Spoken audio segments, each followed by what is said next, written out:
Netflix released a thrilling brand new murder mystery show, The Perfect Couple, earlier this month, but some viewers have already identified a potential plot hole.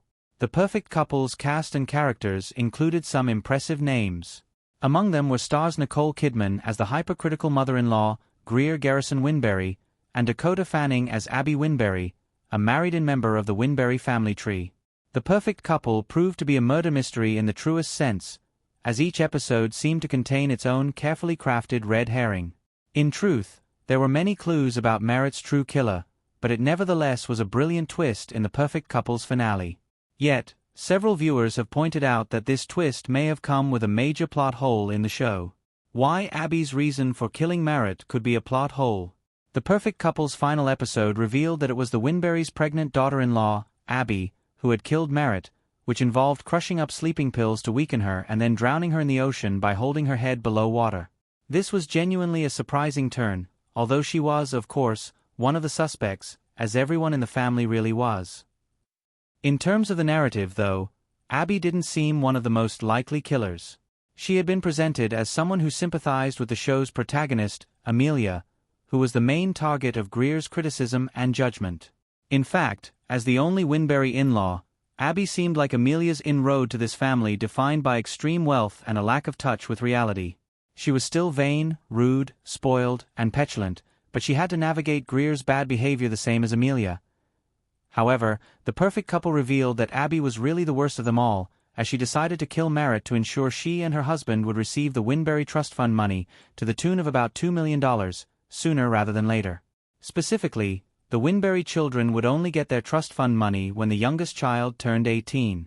However, as Merritt was pregnant with Winberry patriarch Tag's baby, Abby decided to take matters into her own hands, making sure that baby didn't reset the clock. Many have pointed out that this motive could be a major plot hole in The Perfect Couple, though. Other than the unborn baby, the youngest Winberry child, Will, was quite close to his 18th birthday. This means that, in all likelihood, Will would have turned 18 before the baby was born. The ins and outs of the trust fund rules aren't explicitly known, so this raises some critical questions. Namely, would the trust fund reset from conception or from birth? If the trust fund clock is only reset once another child is born, then there was no reason for Abby to kill Merritt at all. Assuming Will's birthday came first, which seems a safe assumption, her baby wouldn't have prevented the Winberry kids from getting their money. That is a fair point, but this isn't quite a plot hole for a few key reasons. Why Abby's reason for killing Merritt isn't a plot hole. Will Winberry, Sam Nivola, and Merritt Monaco, Megan Fahey, taking a selfie in the Perfect Couple image via Netflix. First and foremost, this issue with the trust fund can't quite be considered a plot hole because the truth isn't known. The show makes no mention of the specific rules, and without confirmation that the trust fund clock is determined by the birth of a child, not conception, it doesn't constitute a plot hole. It also seems rather unlikely the rule would apply to conceptions. Conception doesn't guarantee a birth, for various reasons, so this would be a bit odd. Even if the clock did reset at conception though, this arguably still wouldn't be a plot hole. In all likelihood, Abby had no idea whether conception alone would threaten the trust fund money, or that information would undoubtedly have been provided directly in the show. Nevertheless, she clearly believed it did, and she had no intention of letting Merritt's pregnancy ruin her chances of getting access to the money in just a few months. Moreover, Abby was clearly not in her right mind, as she was willing to kill Merritt to shore up her husband's trust fund money.